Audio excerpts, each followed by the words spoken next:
अस्सलाम वालेकुम programmer girls. आज हम फाइनल ईयर प्रोजेक्ट डॉक्यूमेंटेशन के बारे में बात करेंगे, जो कि आप BSIT BScs में अपने फाइनल ईयर प्रोजेक्ट के साथ सबमिट करवाते हैं। हम डिस्कस करेंगे कि फ़ाइनल ईयर प्रोजेक्ट में क्या क्या चीज़ें इंक्लूड होती हैं, आप उनको जो है वो कैसे एक्सप्लेन कर सकते हैं with the help of example. अब बहुत सारे स्टूडेंट प्रोजेक्ट के साथ साथ डॉक्यूमेंटेशन भी इधर उधर से बनवा लेते हैं। अब जो एक्सटर्नल होता है, ज़ाहिर है इसको भी पता होता है कि स्टूडेंट कैसे हैं, वो इन ही टेक्निकल टर्म्स को यूज़ करके आपका वाइवा लेता है, जो कि आपकी डॉक्यूमेंटेशन में होती है। अब कुछ बच्चे ऐसे भी होते हैं जिन्होंने प्रोजेक्ट तो खुद बना लिया होता है, लेकिन डॉक्यूमेंटेशन में वो थोड़ी सी डंडी मार जाते हैं। तो दोस्तों, आज हम देखेंगे कि आप अपनी डॉक्यूमेंटेशन खुद कैसे बना सकते हैं चंद ही मिनटों में। हमारी डॉक्यूमेंटेशन में मैक्सिमम 6 चैप्टर होते हैं, लेकिन 5 चैप्टर जो है वो मोस्टली इंक्लूड होते हैं, और हर चैप्टर में हम STLC की एक एक टर्म को लिखते हैं अपने प्रोजेक्ट के अकॉर्डिंग। हम सबसे पहले STLC को देखते हैं। ये आप बहुत बार पढ़ी होगी अपने स्टडी के दौरान, सॉफ्टवेयर डेवलपमेंट का सब्जेक्ट जब रीड किया होगा उसमें। तो दोस्तों, फाइनल ईयर प्रोजेक्ट में भी हम सॉफ्टवेयर डेवलप कर रहे होते हैं, चाहे वो छोटा सा ही क्यों ना हो। STLC में सबसे पहला फेज रिक्वायरमेंट्स का, यानी आपको इस सिस्टम की डिटेल बतानी होगी जो आप बनवाना चाहते हैं या आपने बनाया है। ये आपकी डॉक्यूमेंटेशन का फर्स्ट चैप्टर होता है, जिसमें जो है वो आप अपनी इंट्रोडक्शंस और प्रॉब्लम स्टेटमेंट दे रहे होते हैं। देन रिक्वायरमेंट्स के चैप्टर में हम जिन जिन पॉइंट्स को डिस्कस करते हैं, उनमें जो है वो functional requirements, system technical requirements, performance requirement और स्पेसिफिकेशंस के पॉइंट्स को मेंशन करते हैं। मोस्टली जो है वो हम इनको ऑब्जेक्टिव और हमारा जो पर्पस होता है उनमें ही इन चीज़ों को जो है वो डिस्कस कर लेते हैं। देन जो है वो हम एनालिसिस में आप बताते हैं कि न्यू सिस्टम को बनाने की ज़रूरत क्यों पड़ी, एग्जिस्टिंग सिस्टम में क्या क्या प्रॉब्लम है। इसके अलावा फिजिबल स्टडी भी की जाती है, जिसको प्रीलिमिनरी इन्वेस्टिगेशन भी कहा जाता है। इसमें हम देखते हैं कि हमारा न्यू सिस्टम किस तरह अफोर्डेबल, पॉसिबल और एक्सेप्टेबल है। ये पॉइंट्स जो हैं वो हम इसमें फिजिबल स्टडी में मेंशन करते हैं। देन एनालिसिस का जो सेकंड पॉइंट है वो है रिक्वायरमेंट्स एनालिसिस। इसमें जो हमने रिक्वायरमेंट्स गैदर की होती हैं यूज़र से सिस्टम के लिए, या जो सिस्टम हम बनाना चाहते हैं, तो उसके लिए जो रिक्वायरमेंट्स होती हैं उनके एनालिसिस करते हैं। ये एनालिसिस हमारा फंक्शनल नॉन फंक्शनल रिक्वायरमेंट्स पे डिपेंड करता है। देन जो है वो हमारे पास प्रोजेक्ट प्लानिंग होता है कि हमारा जो सॉफ्टवेयर प्रोजेक्ट का कौन सा हिस्सा सबसे पहले बनाना स्टार्ट करेंगे और कब करेंगे, और हमारे प्रोजेक्ट को कितना टाइम लगेगा, कि कितने टाइम में जो है वो कंप्लीट होगा और इस पर टोटल कितना खर्चा आएगा। इसके अलावा मार्केट एनालिसिस भी किया जाता है। Then the last one is data analysis, जिसमें जो है हमने डाटा अपने प्रोजेक्ट के लिए जो गैदर किया होता है उसका एनालिसिस करते हैं। इसमें जो है वो हम डाटा फ्लो डायग्राम्स वगैरह डिस्कस कर रहे होते हैं बहुत हाई लेवल पे। इसके बाद डिज़ाइन फेस आ जाता है। डिज़ाइन में हमारे पास जो है वो हम 2 पॉइंट्स को डिस्कस करते हैं, जिसमें जो है वो हमारे पास लॉजिकल डिज़ाइन आ जाता है, देन फिज़िकल डिज़ाइन आ जाता है। लॉजिकल डिज़ाइन में आप जो है वो डायग्राम्स डिस्कस कर रहे होते हैं, लाइक आपके पास जो है वो सीक्वेंस डायग्राम हो गई, यूज़ केस डायग्राम हो गई। इनके ज़रिए जो है वो आप अपने सिस्टम की जो फंक्शनैलिटी है उसको एक्सप्लेन करने की कोशिश करते हैं। देन हमारे पास इम्प्लीमेंटेशन का चैप्टर आ जाता है, जिसमें जो है वो आप अपने प्रोजेक्ट बनाया होता है उसमें उसके जो है वो आप स्क्रीनशॉट वगैरह ऐड कर रहे होते हैं। और उसके बाद हमारे पास टेस्टिंग का चैप्टर आ जाता है। टेस्टिंग का चैप्टर मोस्टली जो है वो इम्प्लीमेंटेशन के साथ ही इंक्लूड होता है, ये सेपरेट नहीं होता, क्योंकि हमारा जो प्रोजेक्ट है वो बहुत छोटा होता है। जो लार्ज प्रोजेक्ट हैं उनमें टेस्टिंग का चैप्टर जो है वो सेपरेट होता है। तो हमारे जो फाइनल ईयर डॉक्यूमेंटेशन है इसमें इम्प्लीमेंटेशन के साथ ही टेस्टिंग का जो डाटा है वो इंक्लूड कर दिया जाता है लास्ट। हमारे पास टेस्टिंग की जो है वो फर्दर 2 टाइप्स यहाँ पे मैंने जो है वो मेंशन किए। सबसे पहले यूनिट टेस्टिंग है, देन हमारे पास सिस्टम टेस्टिंग आ जाते हैं, और लास्ट में जो है वो हमारे पास मेंटेनेंस आ जाता है। ये चैप्टर बिल्कुल हम इंक्लूड नहीं करते अपनी फाइनल ईयर प्रोजेक्ट में। तो हम जो चैप्टर्स इंक्लूड करते हैं वो है रिक्वायरमेंट्स एनालिसिस, डिज़ाइन और इम्प्लीमेंटेशन। ये 4 चैप्टर मोस्टली हमारे पास जो है फाइनल ईयर प्रोजेक्ट उसमें डिस्कस हो। होते हैं। अब ये जो चैप्टर हैं ये हमारे पास फर्दर जो है वो सब पॉइंट में भी डिवाइड होते हैं। लाइक अगर एनालिसिस का चैप्टर ऐसा है कि वो चैप्टर बहुत बड़ा हो रहा है हमारे प्रोजेक्ट में, तो हम जो है वो उसको डिवाइड कर देते हैं, उसको जो है एक न्यू चैप्टर में इंक्लूड कर देते हैं। जैसे हमारे पास अगर फिजिबल स्टडी का पोर्शन बहुत ज़्यादा हो जाता है, बहुत ज़्यादा हमने इसके पॉइंट्स ऐड कर लिए हैं, हमारे पास चैप्टर की लेंथ जो है वो इंक्रीज़ हो गई, तो हम जो है रिक्वायरमेंट्स एनालिसिस का जो पोर्शन है ये न्यू चैप्टर में ऐड कर देंगे, इसका कोई मसला नहीं होता। तो दोस्तों सबसे पहले जो है वो हम final year documentation format guideline को डिस्कस कर लेते हैं, जो कि आपकी यूनिवर्सिटी जो है या कॉलेज आपको प्रोवाइड कर रहा होता है। एक आपको जो है वो गाइडलाइन का वर्ड डॉक दे रहे होते हैं, उसके अलावा आपका जो फाइनल ईयर डॉक्यूमेंटेशन है उसका टेम्पलेट भी आपको मिल रहा होता है। आपको आपके कॉलेज से यूनिवर्सिटी से 2 टेम्पलेट मिल रहे होते हैं। गाइडलाइन का जो टेम्पलेट होता है, डॉक होता है, इस बताया जाता है कि आपने अपने डॉक्यूमेंटेशन कैसे लिखनी है, उसका फ़ॉन्ट साइज़ क्या होना चाहिए, उसका रेफरेंस कैसे ऐड करना चाहिए, ये हम देखते हैं। ये हमारे पास जो है वो एक final year documentation format guideline जो है वो खुला हुआ है। पेज फॉर्मेट के बारे में बताया हुआ है कि जो पेज साइज़ है वो आपके पास A4 होना चाहिए। ये मेरे पास जो डॉक्यूमेंटेशन है ये इस्लामिया यूनिवर्सिटी ऑफ बहावलपुर का है।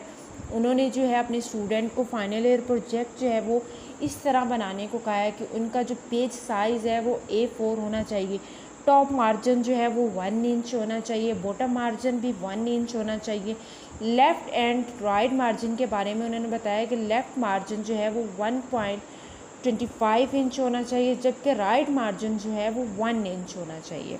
उसके बाद जो है वो पेज नंबरिंग के बारे में बताया हुआ है, फुटर के बारे में बताया हुआ है, हेडर के बारे में बताया कि आपने जो है वो कैसे ऐड करना है। हेडर में जो है इन्होंने बताया हुआ है कि आपने प्रोजेक्ट जो नेम है वो लेफ़्ट अलाइन करना है, यानी कि अगर आप हेडर ऐड करेंगे तो उसमें जो है वो आपने प्रोजेक्ट का नेम मेंशन करना है। उसके बाद जो है वो इन्होंने चैप्टर्स के बारे में बताया कि आपने चैप्टर्स को कैसे मेंशन करना है।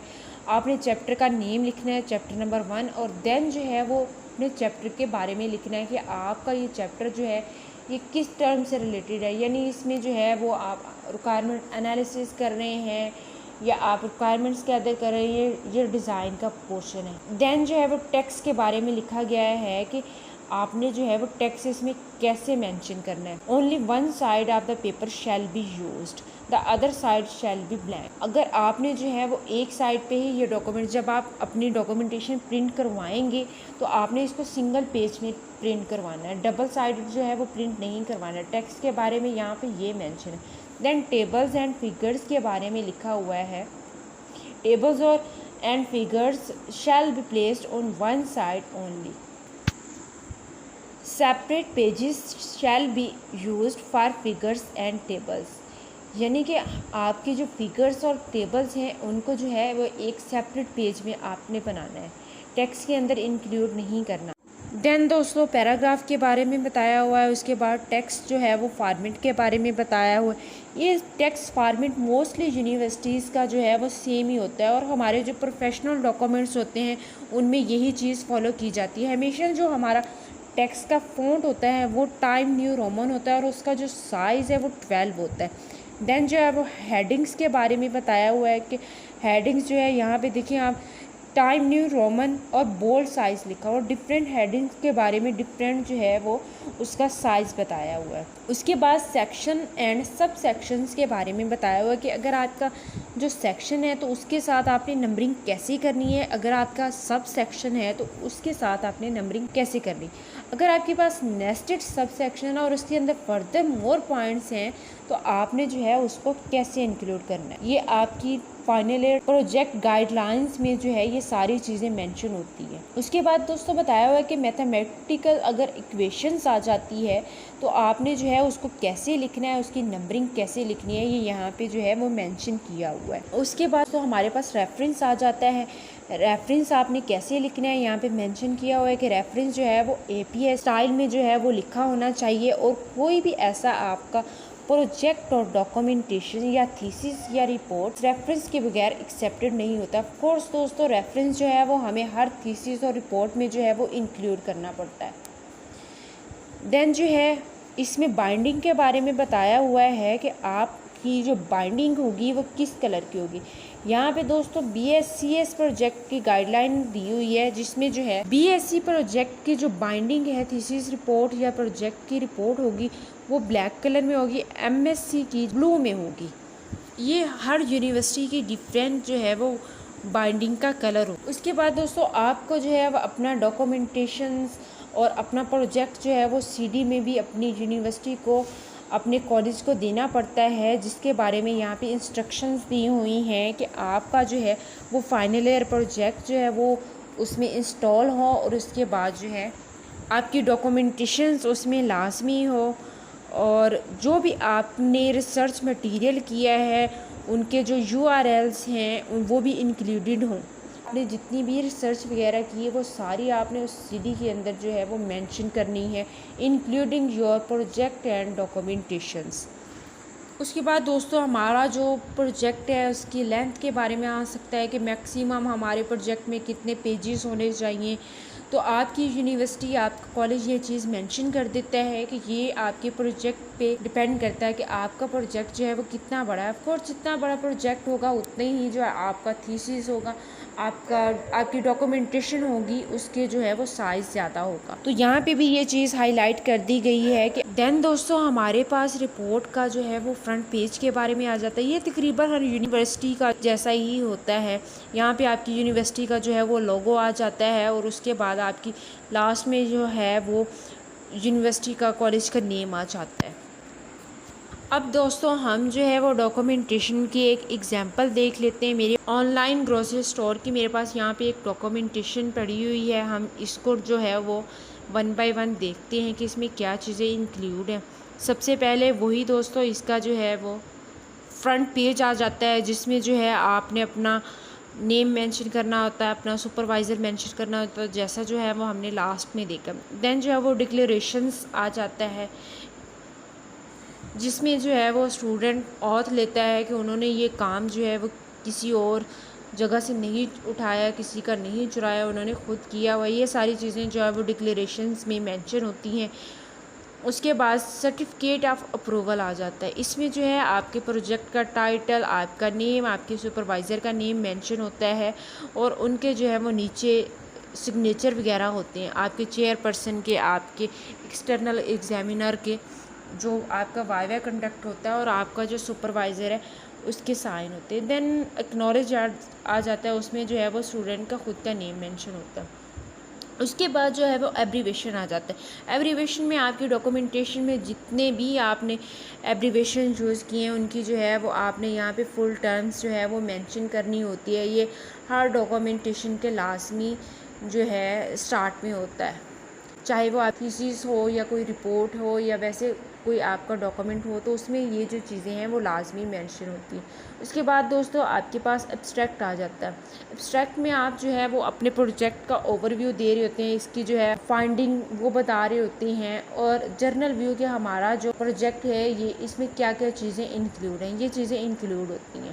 अब यहाँ पे जैसे जो है हमने ऑनलाइन ग्रोसरी स्टोर का यहाँ पे डॉक्यूमेंटेशन बनाया, तो लास्ट में आप देख सकते हैं कि इन्होंने ये चीज़ जो है वो हाईलाइट कर दी और सेपरेट कर दी है। This web application save lot of time of customer, मतलब इन्होंने ये एप्लीकेशन जो है वो टाइम को सेव करने के लिए बनाई है कस्टमर। तो ये चीज़ जो है ये इनकी बेसिकली फाइंडिंग है। उसके बाद टेबल ऑफ कंटेंट आ जाता है। इसमें आपका फर्स्ट चैप्टर जो है वो इंट्रोडक्शन का होता है। आप इसको इंट्रोडक्शन कह सकते हैं, प्रॉब्लम स्टेटमेंट कह सकते हैं, या रिक्वायरमेंट्स का चैप्टर कह सकते हैं। दोस्तों इसमें जो है वो आप बेसिकली अपने प्रोजेक्ट की जो है वो प्रॉब्लम बता रहे होते हैं, आप ये प्रोजेक्ट क्यों कर रहे हैं, आपका पर्पस क्या है, ऑब्जेक्टिव्स क्या है और उस प्रोजेक्ट के स्कोप क्या है। उसके बाद जो है वो यहाँ पे आप पॉइंट दे सकते हैं कि यहाँ पे लिटरेचर रिव्यू इंक्लूड किया हुआ है कि आपने पहले से इसकी स्टडी की है, तो उनमें ये चीज़ें क्या है, जो लोग इस पे काम कर रहे हैं उन्होंने कैसे इस पे काम किया, ये सारी चीज़ें जो है ये लिटरेचर रिव्यू में आ जाती है। ये जो है वो हम स्टेप बाय स्टेप इनको आगे देखते हैं। उसके बाद हमारे पास जो है वो सेकेंड चैप्टर आ जाता है। सेकेंड चैप्टर बेसिकली जो है यहाँ से एनालिसिस का चैप्टर यहाँ पे स्टार्ट हो रहा है। चैप्टर में जो है वो सारी तकरीबन फिजिबल स्टडी को डिस्कस किया हुआ है कि हमारा ये जो प्रोजेक्ट है ये कैसे फिजिबल। उसके बाद थर्ड चैप्टर आ जाता है।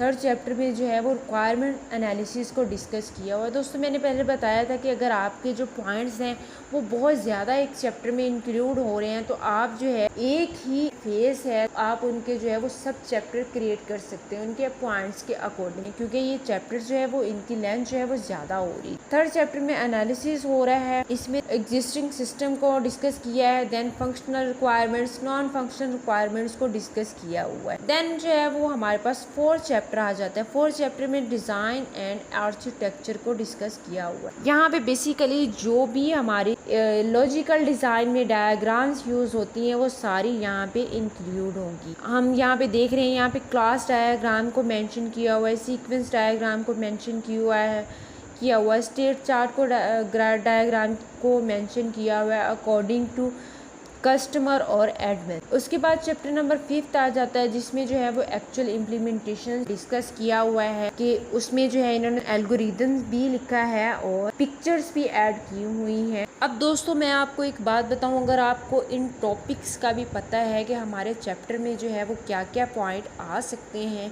तो सिंपली आप क्या कर सकते हैं, इन पॉइंट्स को ChatGPT पे प्रोजेक्ट के अकॉर्डिंग जो है वो सर्च कर सकते हैं। मैं आपको एक यहाँ पे करके दिखाती हूँ।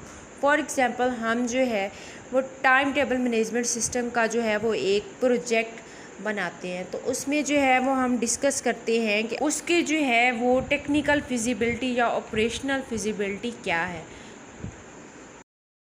तो दोस्तों आप इस तरह जो है वो अपनी डॉक्यूमेंटेशन में अगर आपको जो है वो पॉइंट्स का पता है कि हमने जो है वो कौन से पॉइंट अपनी डॉक्यूमेंटेशन में इंक्लूड करने हैं तो आप सिंपली जो है उसके बारे में मटेरियल इधर उधर से जो है वो रीड कर सकते हैं और अपनी डॉक्यूमेंटेशन में जो है वो इंक्लूड कर सकते हैं। उसके अलावा दोस्तों यही वाला जो डॉक्यूमेंटेशन है ये मैं अपने गिटहब अकाउंट पे जो है रख दूँगी, वहाँ पे मैं आप लोगों के साथ लिंक भी अभी डिस्क्रिप्शन में शेयर कर देती हूँ। तो आप जो है इसी सेम डॉक्यूमेंटेशन को भी देख सकते हैं कि इसमें जो है वो क्या क्या चीज़ें डिस्कस की हुई हैं। हम जो है फर्दर जो है वो इसके चैप्टर्स की तरफ जाते हैं और डिस्कस करते हैं।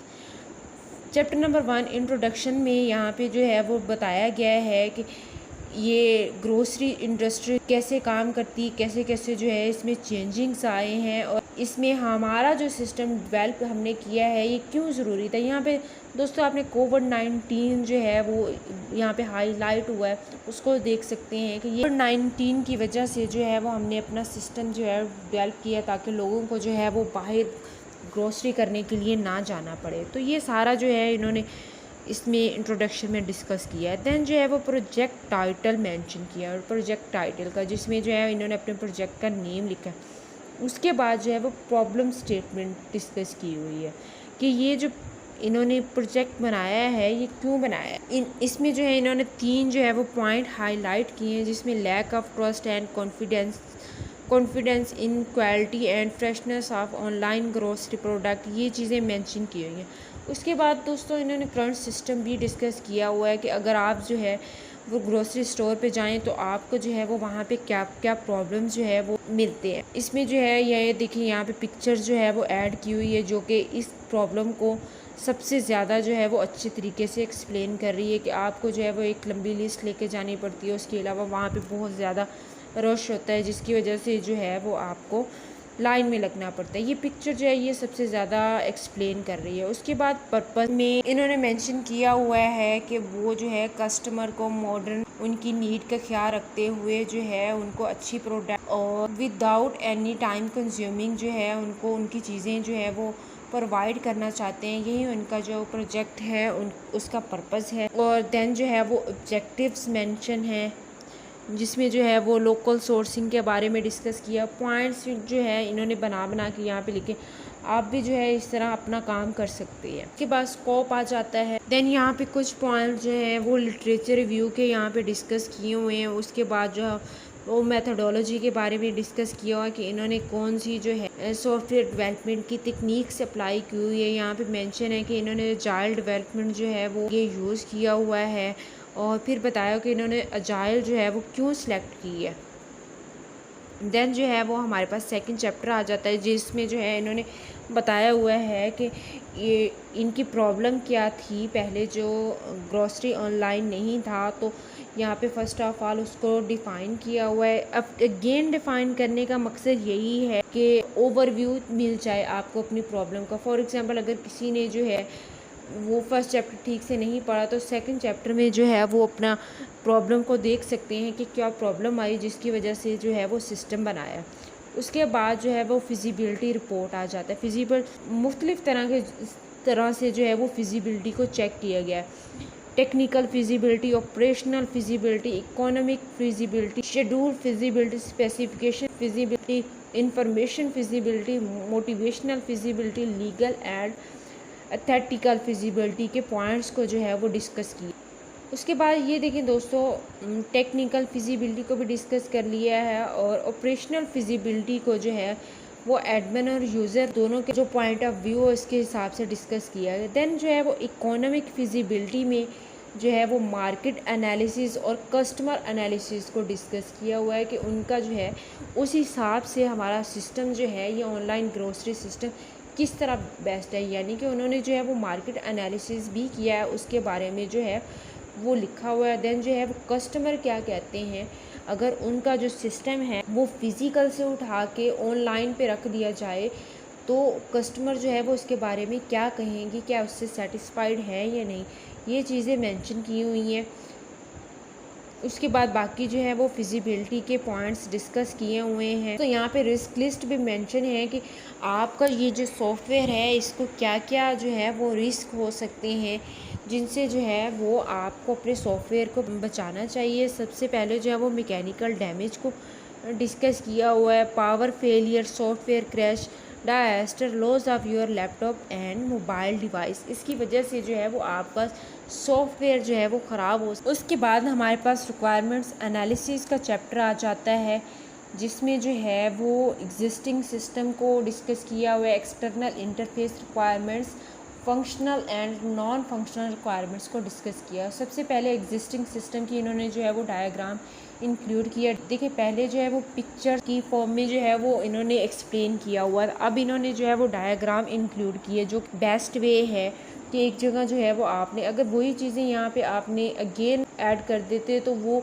रिपीट हो जाता है और वो ज़्यादा इतना अच्छा नहीं लगना था। इन्होंने अगेन जो है वो इसको एक न्यू वे दिया है एक्सप्लेन करने के लिए। देन जो है वो एक्सटर्नल इंटरफेस रिक्वायरमेंट्स आ जाता है। हमारा जो यूज़र है, कस्टमर है, उसके हिसाब से इंटरफेस कैसा होना चाहिए उसके बारे में बताया हुआ है कि यूज़र की साइट पे क्या क्या चीज़ें जो है उसके इंटरफेस में इंक्लूड होनी चाहिए। उसके बाद एडमिन इंटरफेस कैसे होना चाहिए, अगर एडमिन है तो उसके डैशबोर्ड पे क्या क्या चीज़ें जो है वो डिस्प्ले होनी चाहिए। उसके बाद कम्युनिकेशन इंटरफेस आ जाता है। उसके बाद फंक्शनल रिक्वायरमेंट्स आ जाती हैं जो कि एडमिन और कस्टमर दोनों के हिसाब से जो है वो डिस्कस किया हुआ है। एडमिन जो है वो क्या क्या काम कर सकता है, क्या क्या फंक्शनैलिटी जो है वो परफॉर्म कर सकता है, वो सारी यहाँ पे फंक्शनल रिक्वायरमेंट्स में डिस्कस किया हुआ है जो कि रिक्वायरमेंट्स हैं कि एडमिन को ये काम जो है वो मस्ट करने चाहिए। और रिक्वायरमेंट्स एनालिसिस में हम डिस्कस करते हैं कि ये काम जो है वो एडमिन कर भी सकता है या नहीं कर सकता, कोई ऐसी चीज़ तो नहीं जो एडमिन ना कर सकता। तो यहाँ पे जो है ये फंक्शनल रिक्वायरमेंट्स को डिस्कस किया हुआ है। उसके बाद जो है वो नॉन फंक्शनल रिक्वायरमेंट्स में इन्होंने कुछ पॉइंट्स लिखे हुए हैं, यानी कि अगर फंक्शनल रिक्वायरमेंट्स को आपने स्मूथली रन करना है तो नॉन फंक्शनल रिक्वायरमेंट्स को भी जो है वो फॉलो करना पड़ेगा। देन जो है वो डेटाबेस रिक्वायरमेंट्स आ जाती हैं कि आपकी डेटाबेस जो है ये यूज़र का जो सारा डाटा है इसको स्टोर करने के लिए कैसी होनी चाहिए। ये सारे जो हैं यहाँ पे पॉइंट्स जो है वो डिस्कस किए हुए हैं। उसके अलावा यहाँ पे जो है वो हाई लेवल न्यू सिस्टम जो है वो कंपोनेंट इंक्लूड किया हुआ है जिसमें जो है जस्ट बताया हुआ है कि आपका जो है यहाँ पे डायग्राम में भी जो एक्सप्लेन किया हुआ है कि एक एडमिन है और दूसरा कंज्यूमर है और ऑनलाइन ग्रोसरी वेब स्टोर से जो है वो उनका। उसके बाद जो है वो डाटा फ्लो डायग्राम जो है वो इसी चैप्टर में डिस्कस किया हुआ क्योंकि ये रिक्वायरमेंट्स एनालिसिस का चैप्टर था, इसमें इंक्लूड होती है एनालिसिस के ही फेस में। तो यहाँ पे जो है वो 0 DFD को सबसे पहले जो है वो डिस्कस किया हुआ है लेवल 1 और उसके बाद लेवल 2 और ये जो है यूज़र के पर्सपेक्टिव जो है वो ये डिस्कस किया हुआ है और उसके बाद जो है वो एडमिन के पर्सपेक्टिव डिस्कस किया हुआ है और उसके बाद जो है वो चैप्टर नंबर 4 आ जाता है जिसमें डिज़ाइन एंड आर्किटेक्चर जो है ये सारी चीज़ें डिस्कस की हुई हैं। सबसे पहले जो है वो क्लाइंट के बारे में लिखा हुआ है कि क्लाइंट साइड है वो किस तरह बनाई हुई है, उसमें कौन कौन सी जो लैंग्वेजेस हैं वो यूज़ की हुई। देन जो है वो सर्वर के बारे में बताया हुआ है कि आपका ये सारे जो वेबसाइट है वो किसी सर्वर पे पड़ी होगी और सर्वर जो है वो किस टाइप का होगा।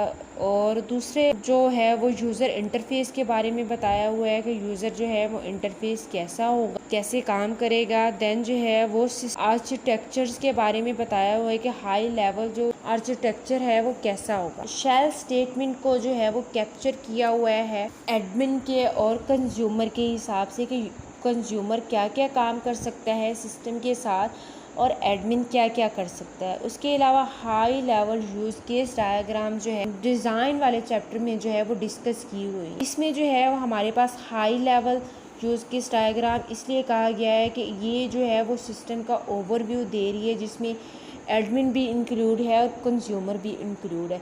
देन जो है इनको मज़ीद जो है वो एक्सप्लेन किया हुआ है। एडमिन यूज़ केस सेपरेट बनाया हुआ है और कंज्यूमर जो यूज़ केस है वो सेपरेट बनाया है। यूज़ केस की जो है वो कंप्लीट डिस्क्रिप्शन बताई हुई है जिसमें प्राइमरी सिनेरियो और secondary scenario, pre condition, post condition ये भी डिस्कस किया हुआ है। उसके बाद दोस्तों डोमेन मॉडल को डिस्कस किया हुआ है। ये डेटाबेस के लिए यूज़ होता है जिसमें जो है वो हम ER डायग्राम जो है वो इंक्लूड करते हैं। उसके बाद जो है वो क्लास डायग्राम को डिस्कस किया हुआ है। हमारे पास जो है हम अपना प्रोजेक्ट बनाएंगे तो उसमें जो है वो कौन कौन सी क्लासेस होंगी, वो एक दूसरे के साथ कैसे लिंक होंगी। यहाँ पे जो है वो हम देख रहे हैं कि order, product, consumer and shopping cart की जो है वो एक क्लास होगी। इनकी जो है वो सेपरेट क्लास होंगी और इनके जो है वो कौन कौन से एट्रीब्यूट्स होंगे जो कि एक दूसरे के साथ लिंक होंगे। इसी तरह जो है वो बाकी भी डिस्कस किया हुआ। यहाँ पे नीचे जो है वो इसकी एक डायग्राम भी इंक्लूड करवाई हुई है। देन जो है वो सीक्वेंस डायग्राम के बारे में बताया हुआ है। यहाँ पे जो है वो कंज्यूमर और एडमिन की जो है वो सेपरेट सीक्वेंस डायग्राम बनाई हुई है और वो क्या क्या इस सीक्वेंस डायग्राम में काम हो रहा है वो यहाँ पे पॉइंट्स की सूरत में जो है वो एक्सप्लेन कर दिया। उस सीक्वेंस डायग्राम को यानी पॉइंट्स की शेप में जो है वो मज़ीद एक्सप्लेन कर दिया जो कि इसको बहुत अच्छा जो है वो डॉक्यूमेंटेशन को बना रहा है। उसके बाद जो है वो स्टेट चार्ट डायग्राम को भी इंक्लूड कर दिया गया। यहाँ पे भी बिल्कुल ऐसे ही किया गया है।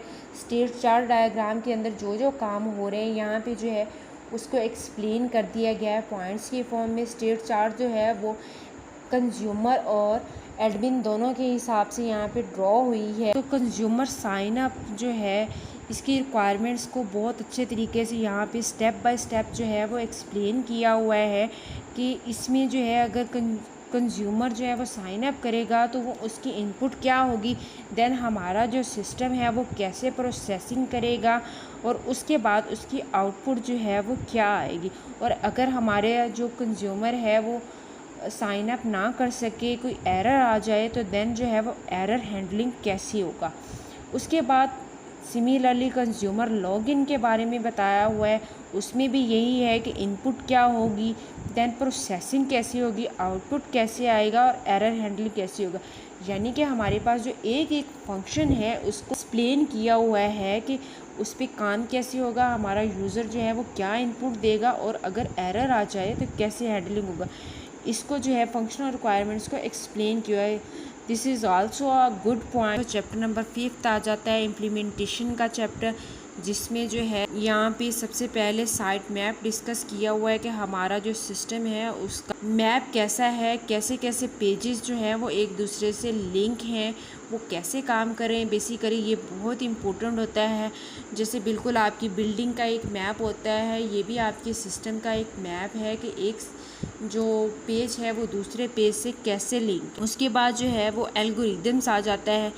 एल्गोरिदम में जो है वो बेसिकली हमारे सिस्टम की जो है ये ऑनलाइन ग्रोसरी स्टोर सिस्टम जो है इसकी वर्किंग के बारे में बताया हुआ, डिस्कस किया हुआ है कि अगर आपने जो साइन अप करना है तो इसके लिए क्या चीज़ें होनी चाहिए, लॉगिन के लिए क्या होनी चाहिए। उसके बाद जो है वो यूज़र इंटरफेस आ जाता है जिसमें जो है यहाँ पे मज़ीद जो है वो पिक्चर्स ऐड की हुई हैं इसमें इम्प्लीमेंटेशन के चैप्टर में। और हमेशा हमारा जो फाइनल ईयर प्रोजेक्ट होता है उसमें ऐसी ही जो है वो इम्प्लीमेंटेशन के चैप्टर में आपका जो सिस्टम आप बना चुके होते हैं उसकी यहाँ पे डायग्राम जो है वो सारी यहाँ पे इस चैप्टर में जो है वो आ जाती है। स्टेप बाय स्टेप एक एक आपका जो पेज है जिस पे आपने काम किया होता है वो सारी डायग्राम जो है वो आप यहाँ पे उनको मेंशन करते हैं, उसको बताते हैं कि यहाँ पे जो है वो क्या काम हो रहा है, ये किस चीज़ का जो पेज। तो दोस्तों यहाँ पे जो है वो हमने एग्जाम्पल के साथ आपका जो फाइनल ईयर प्रोजेक्ट डॉक्यूमेंटेशन है वो डिस्कस की है। और अगर आपको जो है इसमें कोई कन्फ्यूजन हो, कोई चीज़ समझ ना आई हो, तो आप लोग जो है वो कमेंट कर सकते हैं।